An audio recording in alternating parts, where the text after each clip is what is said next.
Howdy guys, welcome back to another video on the channel today. Before I get into it, I just want to say that I have started an Instagram account. It's just Clinch Mountain Outdoors, so if you want to go follow it, go ahead. Anyway, out of the way, with that out of the way, here's 5 tips on how to improve your Texas rig. Now, I've been fishing a long time, ever since I could hold a rod and reel in my hand, and I've been throwing a Texas rig about that long too. This rig right here is actually what I caught my first bass on. A regular black power worm, Texas rigged, with a little bait. First bass ever. And I actually caught it at night too, so that was even more special. So tip number 1 is pegging the weight. Now you can use, hold on a second. You can use, it's not that tackle box either. Keep your tackle organized, people. There we go. You can use these little bobber stop things, but if you can't get them or can't get find a place that's got them, all you need is a toothpick. What you do is you take your toothpick and take your weight, and you want to hold on. You want to get your weight away from your hook so you don't stab yourself with your hook. So you want to take that toothpick and just jam it down into the end of that weight, just like that. Then you take a pair of clippers or pliers or something, and without touching the line, clip it off. Now you have a pegged Texas rig that will not go anywhere. Cheap. You can buy probably 500 toothpicks for $1 or $2 versus probably, I don't know how much these things cost, but they're probably more than a toothpick. I usually like to peg the weight on my Texas rig when I'm fishing in brush. That way the weight don't go all over the place when you're dragging it through the brush and stuff. That way the sinker stays right up on that worm and it's going through brush doing its thing without any hindrance. An added benefit to this, if you do it like this, is, you see how I've got a normal Texas rig right here?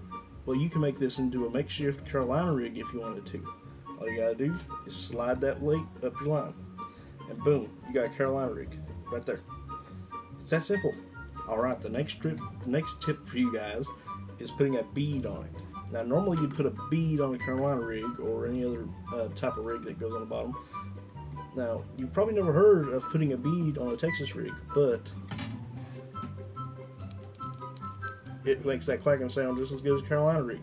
This is really good for at night, whenever the fish are obviously at night or in muddy water where they can't see very good. That little clack can make them bite. And I've seen that work very good sometimes. Sometimes that's all the difference it makes.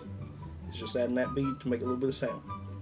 My next tip for you guys is downsizing the hook. For some reason, and I do not know why, when you downsize the hook just that little bit, it gives that worm just a little bit more action.